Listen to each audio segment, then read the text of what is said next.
ஹalleluya ஹalleluya. ஸ்தோத்திரம் ஆண்டவரே, ஸ்தோத்திரம் ஆண்டவரே. நல்லவரே உமக்கு நாங்க நன்றி செலுத்துகிறோம் ஆண்டவரே. வல்லவரே உமக்கு நாங்க நன்றி செலுத்துகிறோம். ஆராதனைக்குரியவரே உமக்கு நாங்க நன்றி செலுத்துகிறோம். அதிசயங்களை அற்புதங்களையும் செய்கிறவரே உமக்கு நாங்க நன்றி செலுத்துகிறோம் ஆண்டவரே. உடைய நாமம் மகிமைப்படுவதற்காக நன்றி.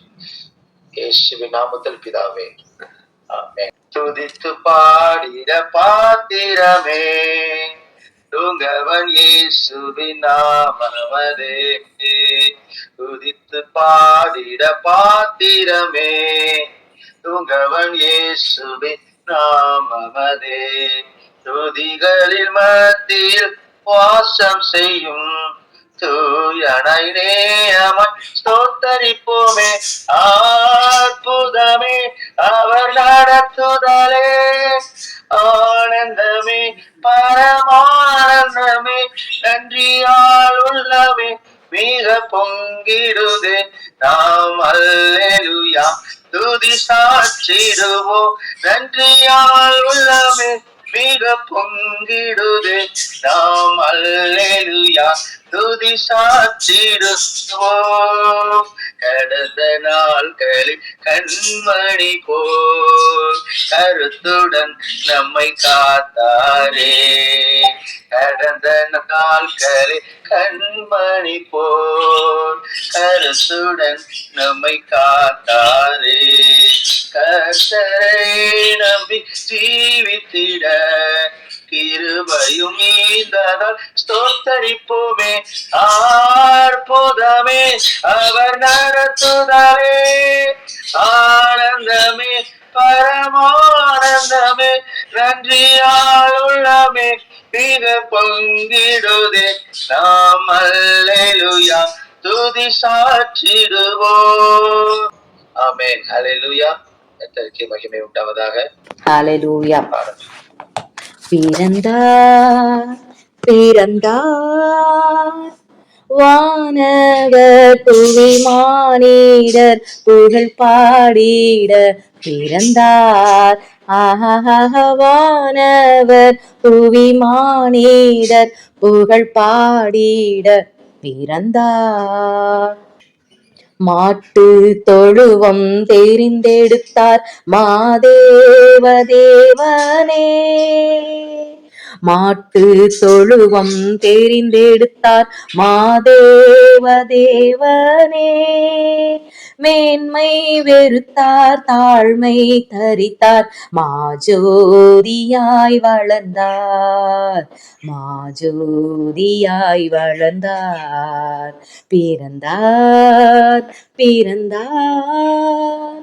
பொறுமை தாழ்மை அன்புருக்கம் பெருந்தன்மை உள்ளவரே.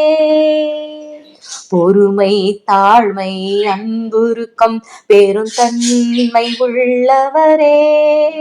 மரணம் வரையும் தன்னை தாழ்த்தினதால் மேலான நாமம் பெற்றார்.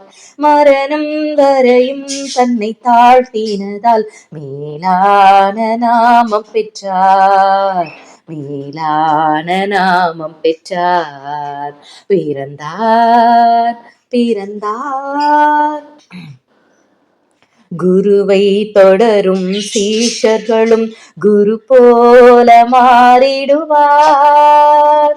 குருவை தொடரும் சீஷர்களும் குரு போல மாறிடுவார். அவர் நாமம் தரித்தவர் யாவருமே அவர் பாதையில் நடப்போம்.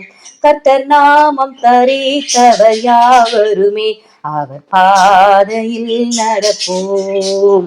அவர் பாதையில் நடப்போம். பிறந்தார் பிறந்தார் வானவர் புவி மானிடர் புகழ் பாடிட பிறந்தார். நாமும் அனுதினமும் கிறிஸ்துவுக்குள் பிறக்கிற ஒரு வாழ்க்கை வாழ்வோம். ஆமென். ஹல்லேலூயா. வேணாம். ஆனந்த கீதங்கள் என்னாலும் பாடிய ஆண்டவர் இயேசுவை வாழ்த்திடுவோம். மகிமை தேவன் மகத்துவராஜன் அடிமை ரூபம் தரித்தருலோகம் துதர பாட போற்று துதிக்க பாத்திர பிறந்தாரே. தூதர் பாடு மெய்ப்பரு போற்று துதிக்க பாத்திர பிறந்தாரே. ஆமென். ஆனந்த கீதங்கள் என்னாலும் பாடி ஆண்டவர் இயேசுவை வாழ்த்திடுவோம்.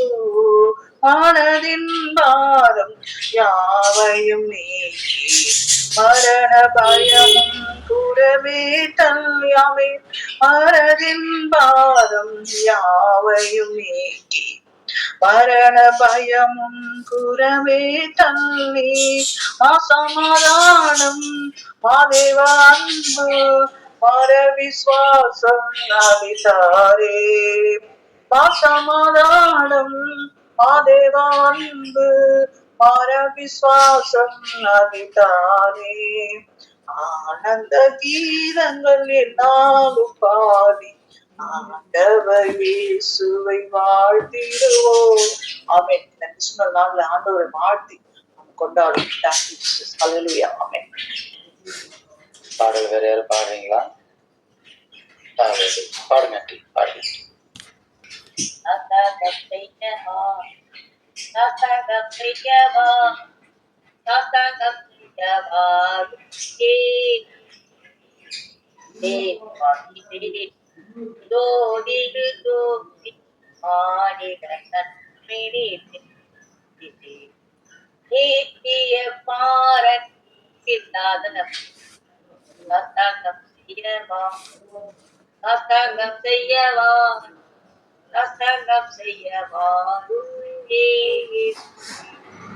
Okay, thank you aunty. வேற யாரும் பாடல் பாடுறீங்களாக்கா? இம்மானுவேல் இம்மானுவேல் இம்மானுவேல் என்னோடு இருப்பாரே. இம்மானுவேல் இம்மானுவேல் இம்மானுவேல் என்னோடு இருப்பாரே. பெத்லகேமில் பிறந்தவர் பாலகனாய் ஜெனித்தவர் இம்மானுவேல் என்னோடு இருப்பாரே. உலகத்தின் ராஜாவர் தூதர் போற்றும் தேவனவர் இம்மானுவேல் என்னோடு இருப்பாரே. இம்மானுவேல் இம்மானுவேல் இம்மானுவேல் என்னோடு இருப்பாரே. மகிமை நிறைந்த தேவனவர் மகத்துவத்தின் கர்த்தரவர் இம்மானுவேல் என்னோடு இருப்பாரே. சமாதான பிரபு அவர் நன்மை தரும் தகப்பனவர் இம்மானுவேல் என்னோடு இருப்பாரே. இம்மானுவேல் இம்மானுவேல் இம்மானுவேல் என்னோடு இருப்பாரே. இம்மானுவேல் இம்மானுவேல் இம்மானுவேல் என்னோடு இருப்பாரே. மனிதனாக பிறந்தவர் பரலோகத்தை திறந்தவர் இம்மானுவேல் என்னோடு இருப்பாரே. ஓகே, தேங்க்யூ கா. ஸ்தோத்திரம். ஆமென். ஹல்லேலூயா. கர்த்தர் இந்த புதிய நாளை காண செய்வதற்காக ஹல்லேலூயா ஹல்லேலூயா ஹல்லேலூயா. அப்பா, இந்த புதிய நாளை எங்களை காண செய்வதற்காக நன்றி சொல்லுவோமா? நன்றி ஆண்டவரே, நன்றி அப்பா, நன்றி நன்றி நன்றி நன்றி நன்றி. கோடான கோடி நன்றிகளை செலுத்துகிறோம் ஆண்டவரே. ஹல்லேலூயா ஹல்லேலூயா. இவ்வளவாய் எங்கள் மீது அன்பு கூர்ந்து எங்களை கண்ணின் மணி போல எங்களை பாதுகாத்த எங்கள் ஆண்டவராகிய இயேசு கிறிஸ்துவே, உமக்கு நன்றிங்கப்பா. நன்றி நன்றி நன்றி நன்றிங்கப்பா. ஹல்லேலூயா ஹல்லேலூயா ஹல்லேலூயா.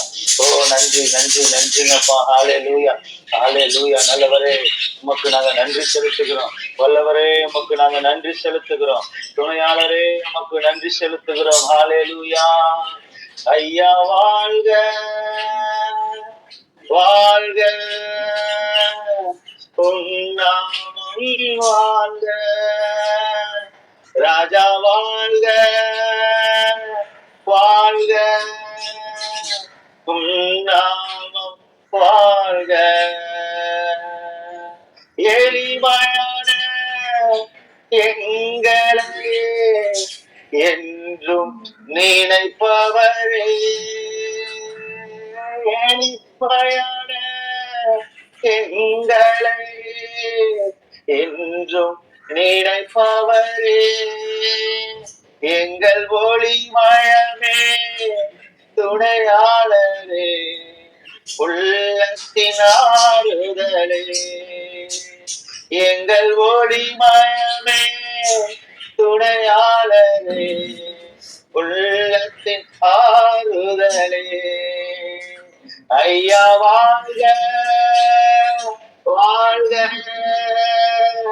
உன்னாமம் வாழ்க, ராஜா வாழ்க வாழ்க,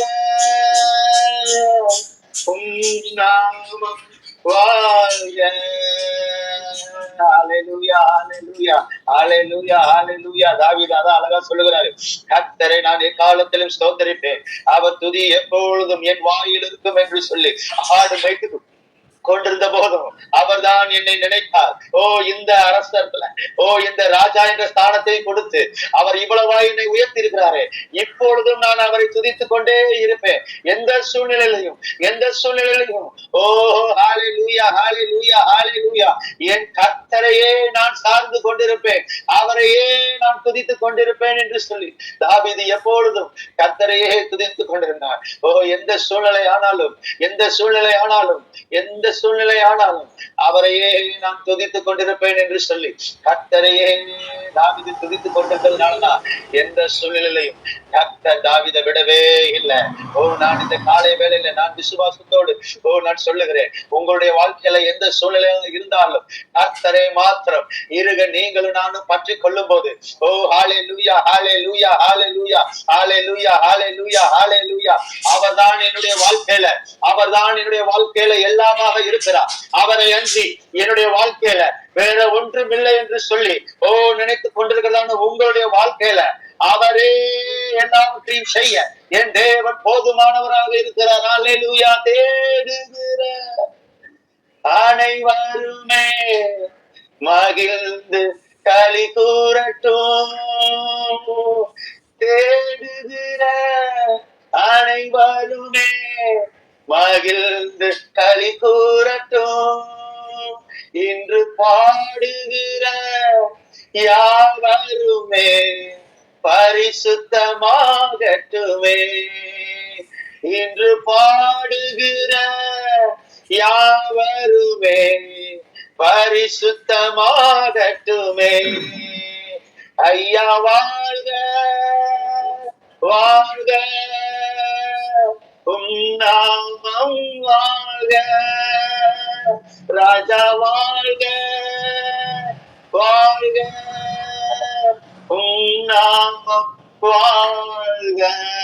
ஹalleluya ஹalleluya ஹalleluya ஹalleluya.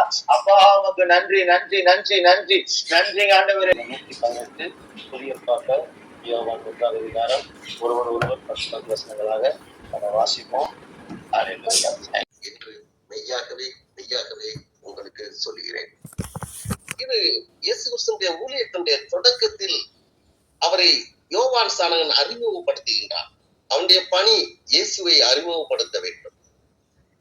அவர் அற்புதம் செய்வதற்கு முந்த நாள் மறுநாளிலே என்று 3ஆம் நாளிலே என்பதை போட்டு அங்கே முதலாவது வருகிற சீசர்கள் வந்த பிறகு அங்கே பிலிப் என்பவன் அந்திரியாவின் பேதுரு ஊராகிய பெசா நாத்தான்வேலை கண்டு அவன் சொல்லுகின்றான், ஆண்டவரை கொடுத்த சாட்சி மோசேயும் தீர்க்கதரிசியும் எழுதியிருக்கிறவரை கண்டோம். இன்றைக்கு இந்த மாசம் டிசம்பர் மாசம் மக்கள் இயேசுவை கண்டுகொள்ள வேண்டும். எப்படி ஸ்டார் போட்டு வெள்ளங்கியை போட்டு சாண்டா கிளாஸ் போட்டு இந்த மாசத்துல போய் சுத்தி வந்தா இவர்கள் பாடலை பாடி வந்தாங்கன்னா இவர்கள் கிறிஸ்தவர்கள் என்று கண்டுகொள்வார்கள். ஆனால் அவர் சொல்லுகிறார், நாங்க இயேசுவை கண்டோம். எப்படியா கண்டோம்? மோசையும் தீர்க்கதரிசிகளும் எழுதியிருக்கிறவரை கண்டோம். நாம் எப்படி கொண்டுகின்றோம்? ஒவ்வொருத்தரை கேட்டீங்கன்னா ஒவ்வொரு அனுபவ சாட்சியை சொல்லுவோம். இயேசுவை நான் என்னுடைய வாழ்க்கையில இப்படி கண்டேன் என்பதை. உடனே அதுக்கு முன்பதாக இதுல 39வது வசனம், வந்து பாருங்கள் என்றார்.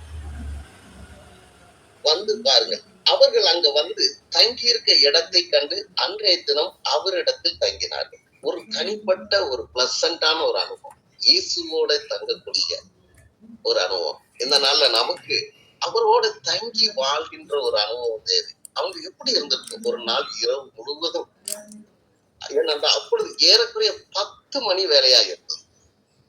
அநேக காரியங்களை குறித்து கேள்விப்பட்டிருப்பாங்க, பேசியிருப்பாங்க, டிஸ்கஸ் பண்ணியிருப்பாங்க. இதே மாதிரி நம்ம டைமை திருடுறதுக்கு வாட்ஸ்அப், யூடியூப், இன்ஸ்டாகிராம், போனோகிராம், என்னன்னா எந்த கிராமம் அங்க கிடையாது, கரண்டே இல்லை அந்த நாள்ல. நினைச்சு பாருங்க, அவர்கள் ஒன்றி இயேசுவோட முகமுகமாய் பேசுகின்ற ஒரு அனுபவம். இன்னைக்கு நம்முடைய வாழ்க்கையில அவரோட தங்கி பேசக்கூடிய அனுபவம் எப்படி இருக்கு? டைம் ரொம்ப பிஸிங்க. நான் வாட்ஸ்அப்ல ஒண்ணு பார்த்துட்டு இருந்தேன். ஒரே குடும்பத்துக்காரங்க சாப்பிட வர்றதுக்கு மெசேஜ் அனுப்புறாங்க, நான் ரொம்ப பிஸி, நீங்க சாப்பாடா டைனிங் டேபிள்ல பேசக்கூட முடியல. டைனிங் டேபிள்ல வந்தா எல்லாரும் கையில செல்போனை உட்காந்து நோண்டிட்டு இருக்கிறாங்க. இது அது ஒரு பக்கம் பரவாயில்ல.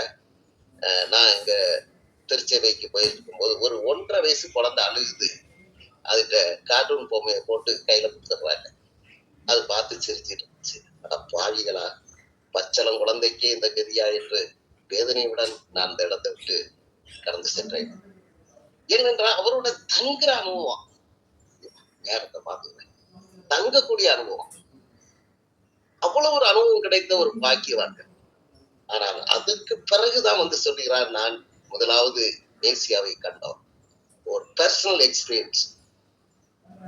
நீங்க எப்படிங்க ரசிக்கப்பட்டீங்கன்னு சொன்னா, நான் இப்ப ஒரு காலத்துல ஒருத்தர் வந்து சொன்னாருங்க, அவர் மூலம் ரசிக்கப்பட்டேன் இல்ல, பர்சனல் அனுபவம். நான் இப்படி இருந்தேன், இயேசு என்னை மாற்றினார். உங்க மத்தியில இருக்கிறேன்னா, இயேசு என்னை தொடாவிட்டால் என் கதை இன்றைக்கும் முடித்திருக்கும். இதெல்லாம் நீங்க நினைச்சோம்னா ரொம்ப ரொம்ப அருமையான ரொம்ப ரொம்ப இயேசு நல்லவருங்க, ஆனா நேர ஆப்போசிட்டான ஒரு ஆளு தாங்க நான். ரொம்ப ரொம்ப கெட்டவங்க. ஆனா இயேசுவோட தங்கி பழகும் போது அது ஒரு பர்சனல், ரசிக்கப்பட்ட புதுசுல, அபிஷேகம் பண்ணப்பட்ட புதுசுல வீலாட்ட கேட்டீங்கன்னா தெரியும். ஒவ்வொருத்தரும் அபிஷேகம் பண்ணப்பட்ட புதுசுல பயங்கர எக்ஸ்பீரியன்ஸா இருக்கும்.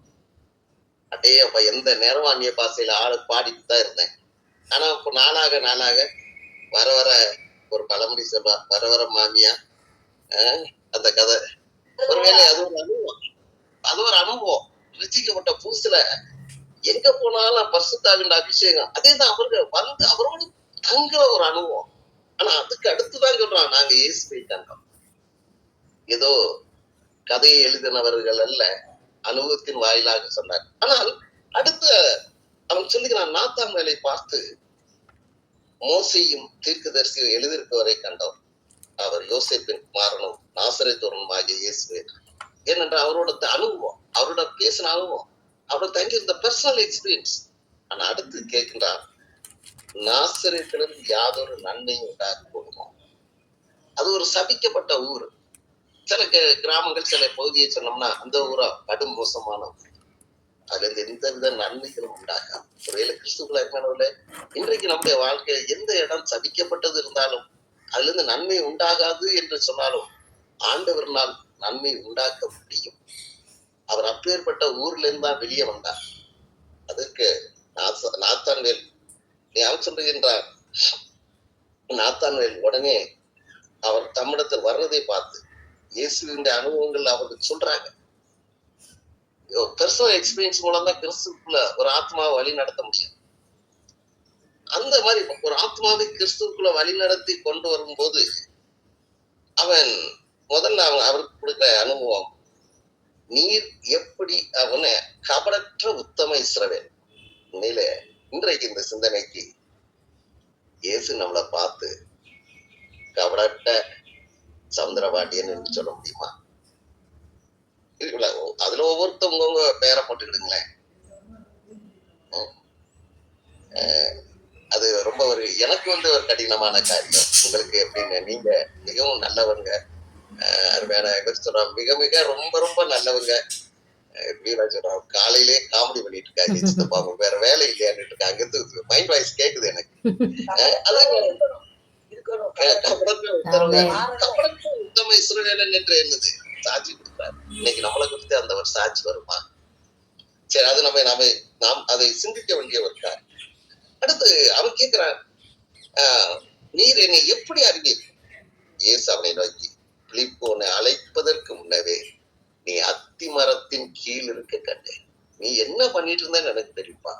பாதாளத்துல படுக்க போட்டாலும் தெரியும், வாட்ஸ்அப்ப நோண்டிட்டு என் நேரத்தை பூரா நீ திருடிட்டு இருந்தாலும் தெரியும், அது தேவையில்லாத பார்த்துட்டு இருந்தாலும் எனக்கு தெரியும். நீ அத்திமரத்துக்கு கீழே இருந்தாலும் சரி, யோனா போல படுக்கையில அடித்தட்டுல போய் நல்ல சைலண்டா ஸ்லீப்பிங்கா தூங்கிட்டு இருந்தாலும் எனக்கு தெரியும். எனக்கு தெரியாதவைகள் ஒன்றுமே கிடையாது, என்னால் சகலமும் எனக்கு தெரியும் என்றுதான் சொல்லுகின்றார். சொன்ன உடனே அவன் ஆடி போயிடறான். அத்தி மரத்துக்கு கீழே இதெல்லாம் பண்ணிட்டு இருந்தோம். திஸ் இஸ் சம்திங் யாருக்கும் தெரியாது, யாரும் என்னைய பார்க்கலையே அப்படின்னு சொல்லிதான் அடுத்து சொல்லுகின்றார். அவன் உடனே நாத்தான்வேல், ரவி, நீர் தேவனுடைய குமாரன், நீ இஸ்ரவேலின் ராஜா. அதுக்கு முன்னால நீர் யாருன்னு கேட்ட ஆளு நீர். ஆனா அதுக்கு பிறகு உன்னை பத்தி எனக்கு தெரியும் தம்பி, நீ எங்க இருந்தன்னு தெரியும், எங்க போறேன்னு தெரியும், எங்க வர்றேன்னு உன்னை பத்தி நல்லா தெரியும் தம்பின்னு சொன்ன உடனே அப்படியே அவன் சரண்டராகி சொல்லுகின்றான், ஆண்டவரை குறித்த சாட்சி, நீர் இஸ்ரவேலின் ராஜா, நீர் தேவனுடைய குமாரன். ஒரு வெளிப்பாடு அவனுக்கு கொடுக்கப்படுகின்றது. ஆனால் அவனை ஆண்டவர் சொல்லுகிறார், அத்தி மரத்துல கீழே இருக்குன்னு சொன்னனால என்னது நீ விசுவாசிக்கிறாய், இதிலும் பெரிதானவைகளை காண்பார். நான் அற்புதங்கள் நடக்கவில்லை, அதிசயங்கள் நடக்கப்படவில்லை, ஆண்டவராகிய இயேசு கிறிஸ்து உலகத்திற்கு இன்னும் அறிவிக்கப்படவில்லை, அவரோட 12 சீசன்கள் வரவில்லை.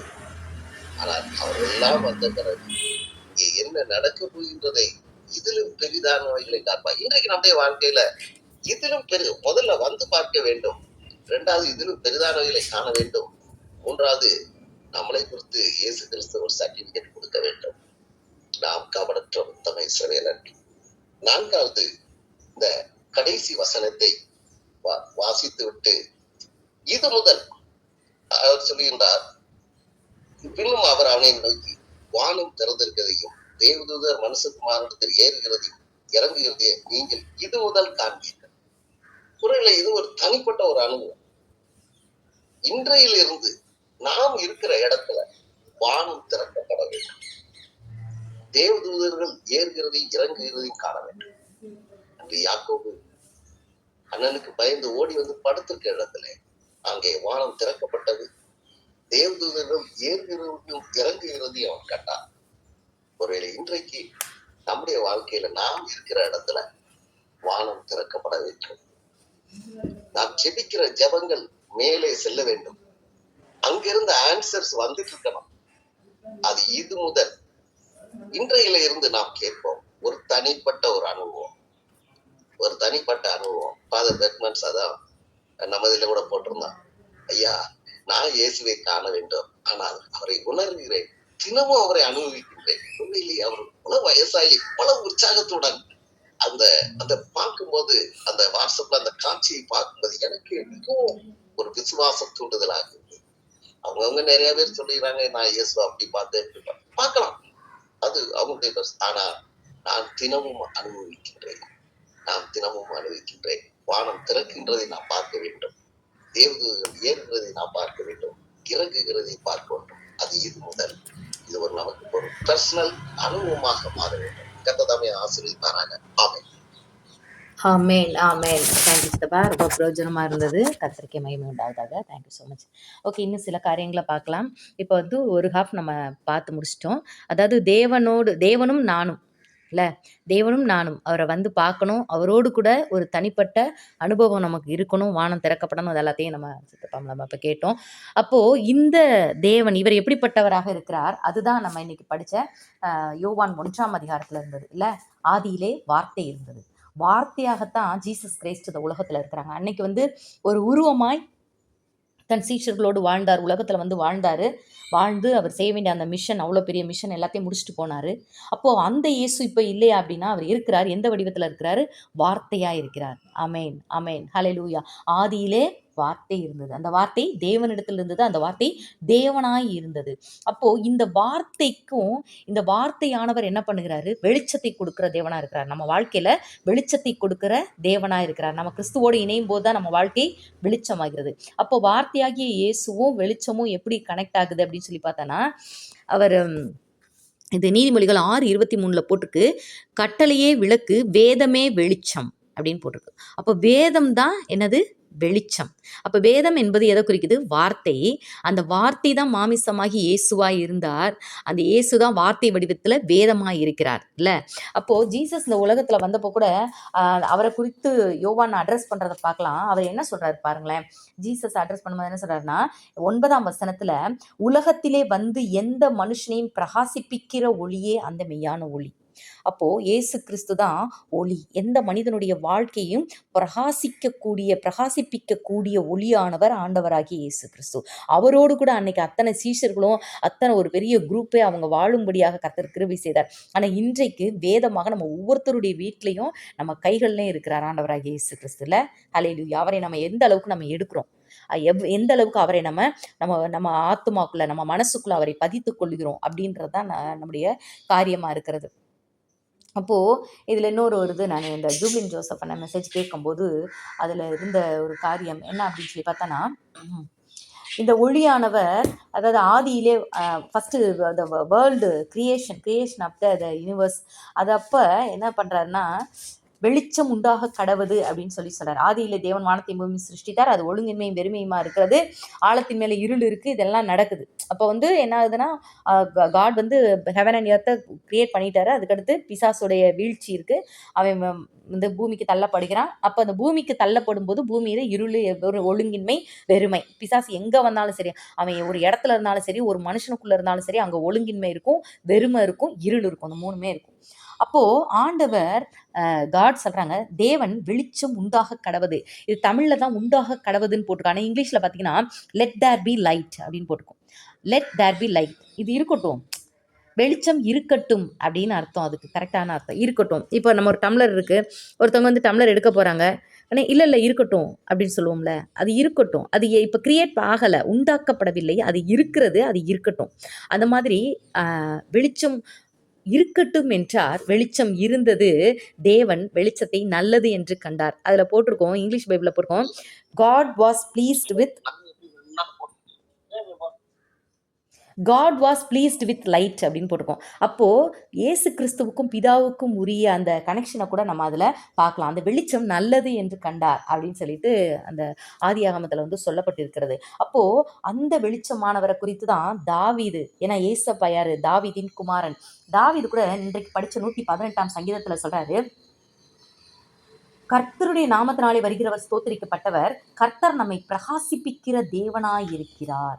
கர்த்தர் நம்மை பிரகாசிப்பிக்கிற தேவன். எப்படி அந்த லைட்டும் ஜீசஸும் கனெக்ட் ஆகுறாங்கல்ல. ஹல்லேலூயா. அது மாதிரி அப்போது எந்த மனுஷனையுமே அவன் எப்படிப்பட்ட குணமுடையவனாக இருந்தாலுமே அவனை பிரகாசிப்பிக்க பண்ணுகிற தேவனாக இருக்கிறார். நம்மளுடைய வாழ்க்கை, நம்முடைய சூழ்நிலைகள் எப்படிப்பட்டதாக இருந்தாலுமே நம்மை பிரகாசிக்க வைக்கிற தேவனாக இருக்கிறார். நம்ம வாழ்க்கையில் இருள், ஒழுங்கின்மை, வெறுமை எல்லாவற்றையுமே நீக்கி போடுகிற தேவனாக இருக்கிறார். அதாவது நம்ம வீட்டை எவ்வளோதான் கூட்டினாலும் குப்பை சேர்ந்துக்கிட்டே இருக்கும் இல்லை, அது எங்கேருந்தான் வருதுன்னே தெரியாது. ஃபேனை எத்தனை முறை தொடச்சாலும் அதில் தூசி இருந்துக்கிட்டே இருக்கும். வீட்டை கூட்ட குப்பை வந்துக்கிட்டே இருக்கும். அதே மாதிரி தான் நாம கூட நம்ம இருதயத்தை சுத்தப்படுத்தி கொண்டே இருக்கணும். நம்ம அப்பப்போ இருள் எப்படா இந்த சரீரத்துக்குள்ளே ஒழுங்கின்மையை கொண்டு வரலாம், எப்படா வெறுமையை கொண்டு வரலாம், எப்படா இருளான காரியங்களை கொண்டு வரலான்னு சொல்லி சத்துரு ட்ரை பண்ணிக்கிட்டே குப்பை அள்ளி போடுற மாதிரி போட்டுகிட்டே இருப்பான். இப்போ நம்ம வீட்டுக்குள்ளே எப்படி குப்பை வருதுன்னே நமக்கு தெரியாது. தூசி எங்கேருந்து வருது நம்மளால பார்க்க முடியுதா? முடியலை. ஆனால் ஃபுல்லாக தூசியாக தான் இருக்குல்ல. அதே மாதிரி தான் அப்படியே வந்துட்டே இருக்கும். இந்த இருளான உலகத்தில் இருக்கும்போது, ஒழுங்கின்மையும் வெறுமையுமான இருதயத்து வாழ்க்கையில் இந்த உலகத்தில் இருக்கும்போது அப்படிப்பட்ட காரியங்கள் இருக்கும். அப்போ நம்ம என்ன செய்யணும்? இந்த வெளிச்சமாக்கிய கிறிஸ்துவை வைக்க வேண்டும். அப்போ தேவ வசனத்தை ஒவ்வொரு நாளும் நம்ம படிக்க அதை இருதயத்தில் கொண்டு வரணும். நம்ம திங்கிங்கில் கொண்டு வரணும். கரெக்டாக சொல்லணும்னா நம்முடைய திங்கிங்கில், நம்முடைய தாட்ஸில் வேத வசனம் இருக்கணும். அதை குறித்து யோசனை இருக்கணும். அப்படி இருக்க என்ன ஆகும்? நம்ம வாழ்க்கை வெளிச்சமாய் மாறும். ஹல்லேலூயா, ஹல்லேலூயா, ஹல்லேலூயா. இதை குறித்து தான் பாருங்களேன், ஜீசஸ் பிறந்து அவரை சர்ச்சுக்கு கூட்டிகிட்டு போகிறாங்க, தூக்கிட்டு போகிறாங்க. 40 நாள் முடிஞ்சு தூக்கிட்டு போகிறாங்க. அப்போ பார்த்தீங்கன்னா இவர் சிமியோன் சொல்கிறாரு, உன்னதத்திலிருந்து உதித்த அருணோதயம் அப்படின்னு சொல்லிட்டு சொல்றாருல்ல. அப்போ அருணோதயமாக தான் இயேசு கிறிஸ்து இருக்கிறார். அவர் வந்து அருணோதயம், வானத்திலிருந்து வந்த அருணோதயம். அருணோ அப்படின்னாலே என்னது? சூரியன். அருணா அப்படின்னா சூரியன்ல. அப்போ அருணோதயமாக இயேசு கிறிஸ்து இருக்கிறார் நம்ம வாழ்க்கையில கூட. ஸோ நம்ம என்ன செய்யணும்னா, அந்த இயேசு கிறிஸ்துவுக்கு அனுதினம் இடம் கொடுக்கணும். அவர் இன்னைக்கு ஒருவேளை ஒரு வடிவமா வந்தாருன்னு வச்சுக்கோங்களேன், இயேசுன்னு சொல்லிட்டு ஒரு பாஸ்டர், இப்போ இன்னைக்கு நம்ம பாஸ்டர் வந்தாலே நம்ம வீடே அப்படியே ஒரு வித்தியாசமா மாறிடும். எல்லாரும் நல்லா பேசிப்போம், நல்லா சிரிச்சுப்போம், வாங்க வாங்கன்னு சொல்லி அவங்க வெல்கம் பண்ணுவோம், அவங்களுக்கு முக்கியத்துவம் கொடுப்போம், அவங்களுடைய காரியங்கள் அவங்களுக்கு என்ன செய்யணுன்றதை நம்ம யோசிப்போம். அப்போ ஒரு மனிதனாக ஒரு அழிந்து போகிற ஒரு உருவமாக வர்றதையே நம்ம அப்படி பார்க்குறோம். அப்போ அழியாத தேவனாய் வார்த்தையாய் நம்ம கையில ஏசப்பா இருக்கிறார். ஸோ நாம் அவரை எப்படி அவரை நம்ம ஏற்றுக்கொள்ள வேண்டும், அவரை எப்படி நம்ம புசிக்க வேண்டும், அதை குறித்து நம்ம ஞானமுள்ளவர்களாக நம்ம இருக்க வேண்டும். ஹல்லேலூயா, ஹல்லேலூயா, ஹல்லேலூயா. அப்போது எந்த மனிதனையும் பிரகாசிப்பிக்கிற ஒளியே இந்த மெய்யான ஒளி, நம்மை பிரகாசிப்பிக்கிற தேவனாய் இருக்கிறார். அவரை நம்ம இது பண்ணிக்கணும். இல்லை இன்னும் ஒரே ஒரு விஷயம் நான் சொல்கிறேன். அது எது என்னென்னா, இந்த இவர் இருக்கார் நாத்தான்வேல் சொன்னார்ல, அவருடைய பேர் வந்து பர்த்தலமேயு. வேதத்தில் வந்து பர்த்தலமேன்றது ஒரு இடத்துல மத்தேயுல மட்டும்தான் இருக்குன்னு நினைக்கிறேன், அவ்வளவா இருக்காது. அவருடைய இன்னொரு பேர் தான் நாத்தான்வேல். ஓகேங்களா? அப்போ இந்த நாத்தான்வேல் பற்றி தான் ஆண்டவர் சொல்றாரு, கபடற்ற உத்தம இஸ்ரவேலன்னு சொல்றாரு. இதுக்கு முன்னாடி பிலிப்பு கூப்பிடும்போது நாத்தான்வேல் சொல்வாரு, பிலிப்பு வந்து அழகா ஏசப்பா அட்ரஸ் பண்றாரு பாருங்களேன். இவர் தான் மேசியா, அவர் நாசரேத் ஊரானும். அது பாருங்களேன், பிலிப்பு நாத்தான்வேலை கண்டு, நியாயப்பிரமாணத்திலே மோசேயும் தீர்க்கதரிசிகளும் எழுதியிருக்கிறவை கண்டும் அவர் யோசேப்பின் குமாரனும் நாசரேத் ஊரானும் ஆகிய இயேசுவே. எவ்வளோ அழகா சொல்றாரு பாருங்களேன் அப்படின்னு சொல்றாரு. அதுக்கு இவர் என்ன சொல்றாரு பாருங்களேன், நாசரேத்திலிருந்து யாதொரு நன்மை வரக்கூடுமோ. ஏன்னா இந்த நாசரேத்துன்றது வந்து ஒரு சின்ன ஒரு ஊர் தான். அதாவது யூதாவின் ஆயிரங்களுக்குள்ளே சின்னதுதான் இந்த பெத்லகேம், இந்த நாசரேத். இது வந்து ஒரு சின்ன ஊர். அதனாலதான் அவர் அப்படி சொல்றாரு. அப்போ அந்த எளிமையான ஒரு இடத்துல தான், அதாவது ஒரு த பெஸ்ட் சிட்டிஸ் இல்லை த பெஸ்ட் வில்லேஜஸ்ன்னு கவுண்ட் பண்ணோம்னு வச்சுக்கோங்களேன், 1000 கடைசியில இருக்கும் பாருங்களேன். அந்த மாதிரி கடைசியில உள்ள ஒரு சாதாரணமான அற்பமான, அதுல யாரும் ஒரு பெரிய செயின்ட்ஸோ ஒரு பெரியவங்க பிரபலமானவங்க யாருமே கிடையாது. அப்படிப்பட்ட மிகச்சாதாரணமான இடத்துல இருந்து தான் கர்த்தர் உதித்தார். ஸோ எளியவனை புழுதியிலிருந்தும் சிறியவனை புழுதியிலிருந்து எளியவனை குப்பையிலிருந்து உயர்த்துகிற தேவன். ஸோ நமக்காக அந்த உலகத்துல வந்து உதித்தார். அவரை தான் நம்ம செலிப்ரேட் பண்ண போறோம். ஸோ ஒவ்வொரு நாளுமே நம்ம செலிப்ரேட் பண்ணுவோம். அந்த வெளிச்சம் நமக்குள்ள இருக்கும்படி வேத வசனத்தை நிறைய சாப்பிடுவோம், நிறைய படிப்போம். நமக்கு தெரிஞ்ச வசனத்தையே உள்ளத்துல சொல்லி சொல்லி அதனுடைய அர்த்தங்களின் ஆழங்களை அப்படி யோசிச்சுக்கிட்டே இருங்களேன். அதுவே நம்மை வெல்லப்படுத்தும். ஆமென். ஹல்லேலூயா.